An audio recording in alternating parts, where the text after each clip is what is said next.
Quit India ఉద్యమ స్ఫూర్తితో August 10న Rajanna Sircilla జిల్లా కలెక్టర్ కార్యాలయం ఎదుట నిర్వహించనున్న జైల్ భరో కార్యక్రమాన్ని విజయవంతం చేయాలని తెలంగాణ వ్యవసాయ కార్మిక సంఘం జిల్లా కమిటీ పిలుపునిచ్చింది.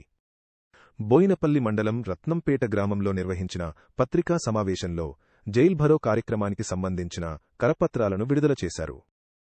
ఈ సందర్భంగా నాయకులు మాట్లాడుతూ ఉపాధి హామీ కూలీలకు సంవత్సరానికి 200 రోజుల పని కల్పించాలని, రోజువారీ వేతనాన్ని రూ.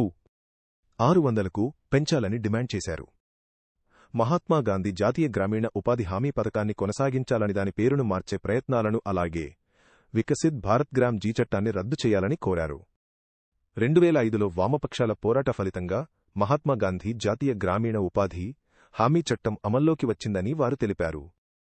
పోరాడి సాధించుకున్న 100 రోజుల ఉపాధి హామీని కేంద్ర ప్రభుత్వం నిర్వీర్యం చేసేందుకు కుట్ర చేస్తోందని ఆరోపించారు.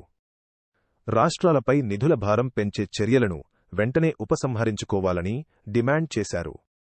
కేంద్ర ప్రభుత్వ విధానాలకు వ్యతిరేకంగా ఆగస్టు 10న సోమవారం రాజన్న సిరిసిల్ల జిల్లా కలెక్టర్ కార్యాలయం ఎదుట నిర్వహించనున్న జైల్ భరో కార్యక్రమంలో శ్రామికులు, వ్యవసాయ కూలీలు, ఉపాధి హామీ కూలీలు పెద్ద ఎత్తున పాల్గొని విజయవంతం చేయాలని తెలంగాణ వ్యవసాయ కార్మిక సంఘం జిల్లా కార్యదర్శి గురిజాల శ్రీధర్ పిలుపునిచ్చారు. ఈ కార్యక్రమంలో రామంచ ప్రభాకర్ గోల్కొండ, దేవయ్య పర్లపల్లి, అంజయ్యర్యాగల, మొండయ్య అత్తిన, ఎర్రయ్య బూత్కూరు, రేణుకగొండ, జ్యోతిమేర, భాగ్య అత్తేన, లచ్చవ్వ తదితరులు పాల్గొన్నారు.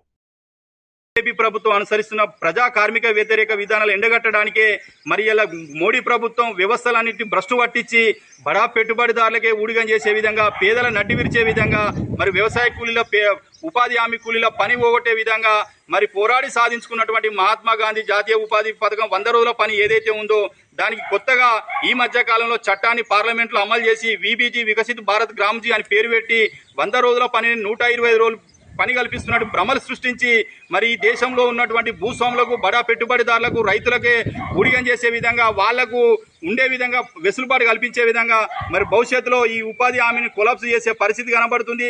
మరి గతంలో మరి రాష్ట్ర ప్రభుత్వం 10% భరిస్తే మరి కేంద్రం 90% భరించే పరిస్థితి ఉండే కాబట్టి మరి ఇప్పుడు ఇవాళ కేంద్రంలో ఉన్నటువంటి బీజేపీ ప్రభుత్వం రాష్ట్రాల మీద భారం మోపుతూ మరి 40% మీరు భరించాలి, 60% భరించాలి, మేము భరిస్తామని చెప్పి ఒక కుంటి సాకుతో మరి రానున్న రోజుల్లో ఈ ఉపాధి పనిని కొలాప్స్ చేసే పరిస్థితి ఇలా కేంద్రంలో ఉన్నటువంటి మరి మోడీ ప్రభుత్వం నిర్ణయం తీసుకుంటుంది. కాబట్టి ఓ వ్యవసాయ కూలీలారా మేలుకోరి, ఉపాధి హామీ కూలీలారా మేలుకోరి అనే నినాదంతో మరి పని లేకపోతే మరి దేశంలో ఉన్నటువంటి మరి భూమి లేని నిరుపేదలు ఎవరైతే ఉన్నారో లక్షలాది మంది దేశంలో ఉన్నటువంటి పని కోల్పోయే పరిస్థితి ఉంటుంది. కాబట్టి మరి ఎండాకాలం వచ్చిందంటే కూడా ఇక్కడ ఉన్న ఈ ప్రాంతంలో ఉన్నటువంటి వ్యవసాయదారులు కానీ వ్యవసాయ కూలీలు కూడా పని ఉండకపోవడం వల్ల మరి పోరాడి సాధించుకున్న మహాత్మా గాంధీ జాతీయ చట్టాన్ని మరి ఇప్పుడు రద్దు చేసేందుకు మరి ఇలా కేంద్రంలో ఉన్నటువంటి బీజేపీ ప్రభుత్వం కుట్రలు పన్నుతుంది. కాబట్టి దాన్ని ఉద్దేశించే మరి వచ్చే నెల జైల్ భరో కార్యక్రమం రాజన్న సిరిసిల్ల జిల్లా కలెక్టర్ కార్యాలయం ముందు వచ్చే నెల 10వ తేదీన సోమవారం రోజున మరి పెద్ద ఎత్తున ఈ రాజన్న సిరిసిల్ల జిల్లాలో ఉన్నటువంటి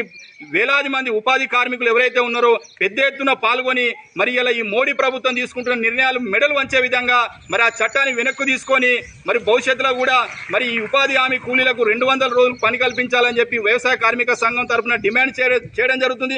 అదే సందర్భంలో రోజువారీ వేతనం 600 రూపాయలు చెల్లించాలి. ఎందుకంటే మరి ఇప్పుడు పెరిగిన ధరలు చూసుకుంటే వారి కూలీ ఏమాత్రం కూడా సరిపోతలేదు. కాబట్టి వ్యవసాయ కార్మిక సంఘం, తెలంగాణ వ్యవసాయ కార్మిక సంఘం తరఫున ఇలా కేంద్రంలో ఉన్నటువంటి బీజేపీ ప్రభుత్వం డిమాండ్ చేస్తున్నాం. రోజువారీ కూలీ 600 రూపాయలు చెల్లించాలి, అలాగే 200 రోజులు పని కల్పించి తదితర డిమాండ్లతోటి పెద్ద ఎత్తున వచ్చే నెల జైలు భరో కార్యక్రమం మరి వ్యవసాయ కార్మిక సంఘం తరఫున పిలుపునివ్వడం జరుగుతుంది. ఈ పిలుపుని అందుకొని వచ్చే నెల 10వ తేదీన పెద్ద ఎత్తున ఈ జిల్లాలో పనిచేస్తున్నటువంటి వేలాది మంది కార్మికులు పాల్గొని మరి కేంద్రంలో ఉన్నటువంటి మోడీ ప్రభుత్వం మెడలు వంచే విధంగా మనం చైతన్యవంతులై మరి కార్యక్రమాన్ని విజయవంతం చేయాలని చెప్పి ఈ రోజు బోయినపల్లి మండలం రత్నంపేట గ్రామంలో పత్రికా సమావేశం సందర్భంగా మరి ఇలా కేంద్ర ప్రభుత్వాన్ని డిమాండ్ చేయడం జరుగుతుంది. వ్యవసాయ కూలీల ఐక్యత, వ్యవసాయ కూలీల ఐక్యత, ఉపాధి హామీ కూలీల ఐక్యత.